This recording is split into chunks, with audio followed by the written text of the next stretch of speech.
Hello everyone, Swordsman here with some Battlefield 3 news for you guys. Some of it good, some of it not so good, but we'll get started here.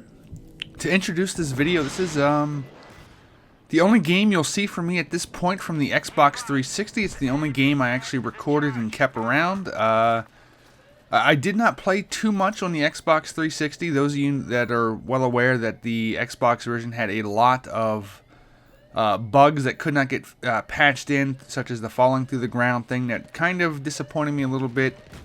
Like you said, it's a beta. That stuff has all been fixed on PC and everything, and console as well going forward, but I did not play much on Xbox. Therefore, I didn't get a chance to record too much from Xbox, but this is my experience on Xbox right here. So, let's get started with some of the more noteworthy news topics that I've seen over the last day or two about Battlefield 3. I'm going to start off with a personal bummer of mine. Zinto has confirmed that Battlefield 3 will not ship with a battle record feature. Those of you wondering what battle recorder is, that is essentially the Battlefield term for, say, Halo and Call of Duty's theater mode. That's just that. They did not rule it out for possibly being added later down the road, but it will not ship with one. They don't have one in progress right now. That is a bit of a bummer, you know. From a video creation standpoint, that affects me probably more than the average user, though people that did not post anything to YouTube still found ways to enjoy the Halo Reach, well, the Halo in general, and the Call of Duty Black Ops theater system. So, that is a bit of a bummer.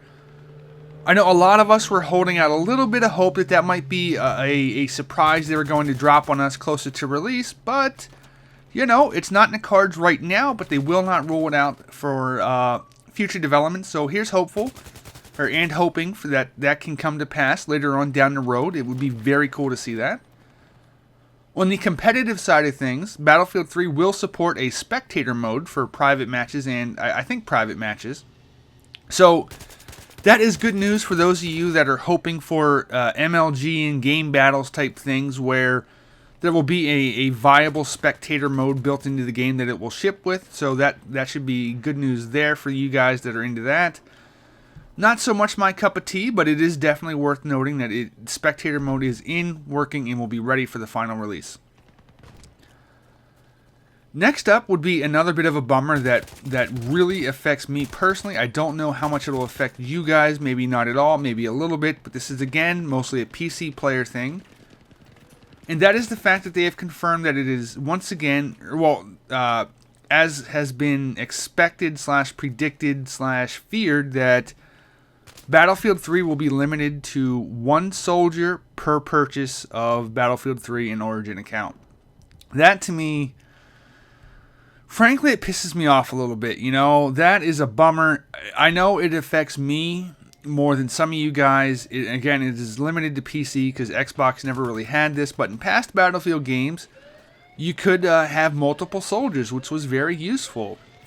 You can look at it for an example of the guys that joined D-Crew, you know, on that from PC. They wanted to add the D-Crew names to their gamer tag, say Atheo and Don't Blink and stuff, made D-Crew accounts for PC, and were able to come on and play and have a good time. Now, when you look into the fact that in order to do that, if we were to invite somebody into D-Crew and they wanted to have D-Crew in their actual PC name, they would have to buy the game again and make a new Origin account, and that to me is very lame. Your entire veteran status is tied to your EA accounts, your Origin accounts. Would you want to give up your veteran status to join a clan? And I'm not saying just us, you know, there's lots of people that run types of things like that in their names on PC, you know. So that's a bit of a bummer. As far as I'm aware, they would have to buy another one. There are some ways that you can change your Origin name, but there's a lot of hoops to jump through, and it will not work for everybody. It simply is not an option for everybody. But then if you just look at the fact that that's changes, that's one thing. But then you look at the benefits of having multiple accounts. And that is something that a lot of people did. I know some people would make an account just to just to see what their stats might be now that they're good at the game, or post progression in the game itself. They wanted to see how their stats, let's say their score per minute or their KDR, their win-loss. That is no longer able to be done. And I'm going to get to the part where it affects me personally, and I know some of the other YouTube guys, is that Battlefield 3, while it is a smaller community, it means that as my channel gets bigger and other Battlefield 3 channel or Battlefield General channels get bigger, we get recognized more often. And I'm just going to say that while most of you are awesome, some of you guys are annoying. And again, this is completely egotistical, but it's getting to the point where I'm getting recognized more often in Battlefield games, and 9 times out of 10, it's great. It's, hey, Swords, hi, and I say hi, and we're in the same game together. Everything's perfect and happy and honky-dory there, you know?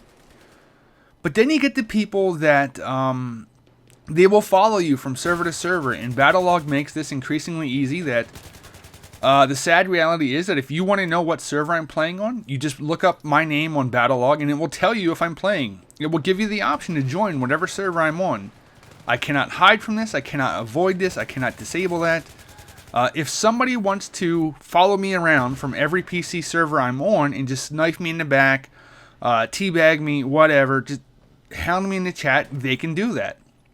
And I gotta say that that's very, very annoying to have to deal with when I just want to play the game like everybody else, you know? Like, I don't want to have to always be, like, answering questions or saying hi to everybody or just dealing with the things that come from that. And again, I realize this sounds so egotistical, but it is a realistic part of stuff that people in the quote-unquote public eye of a community have to deal with when not only is it that you will be easily recognizable, but then when you add to it that people can just follow your Battlelog status and hop in games with you no matter what you do, it can get very frustrating. So I know in Bad Company 2, a lot of people had multiple soldier accounts. I myself had one that not even the D-Crew guys knew about.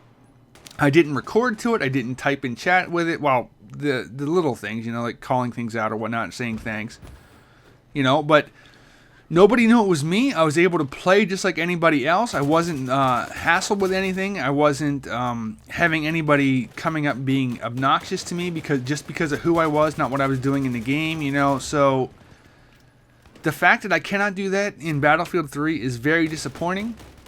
And if I want to be able to play Battlefield 3 on PC without having to go through and, you know, just to play in peace, I'm going to have to buy another game, another Origin account for $60 just to play in peace. And I think that is a very, very much a bad thing. I do not think that is a DICE thing. I would basically put that almost 100% on EA wanting more money, being able to pinch the pennies a bit more, that if you want a second soldier, you've got to go buy another Origin account. So that to me is very disappointing.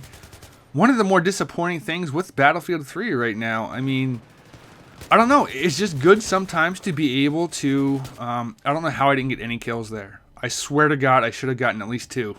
Wow. Looking back at that, I could have had a quad, didn't even get 1. I have no idea how I squandered that opportunity that I found in front of me.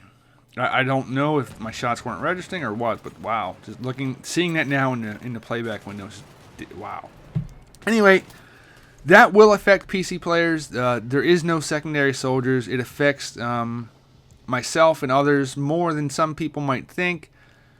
So, yeah, that is what I'm faced with. If I want to play in peace and just play like a normal person, just like anybody else, I got to pay another $60 to be able to do that on PC. And it's a bummer. Past Battlefield games has had that feature, no problem. And again, I put this squarely on EA, wanting to pinch out as much money as possible.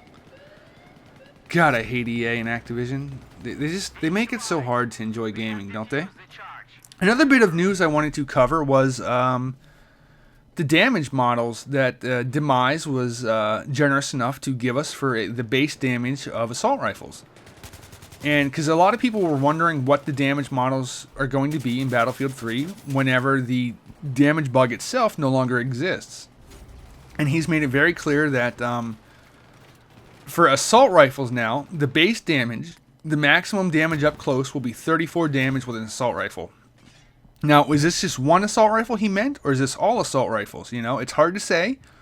It is Twitter. It's only 140 characters, but he said 34 damage for the highest damage for assault rifles. That translates into a 3-bullet kill up close. So that can mean that these quick kills can happen very, very fast that you've seen in the beta.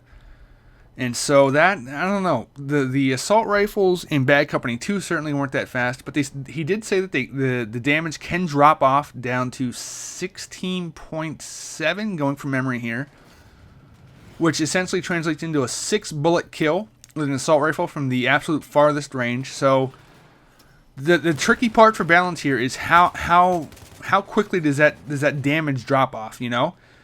If say that it only does 34 damage in the range of, say, a shotgun's range, that can be more acceptable. If you could still pull off those 34 damage from, say, a medium range, that could be a little troubling, I think, but we'll have to make do, I guess. So it was very cool from somebody like me that really likes to look at the mechanics behind the games that I love in FPS when it comes to bullet damage and spread and recoil numbers and shot patterns and stuff like that you find in my briefing room videos. That has been very fascinating for me to see, and I'm glad he was willing to share some actual numbers for us prior to the PC launch, when people get their hands on the full game files and they can dig in there for the actual hard-coded weapon stats that I will be using for the basis of my briefing room videos.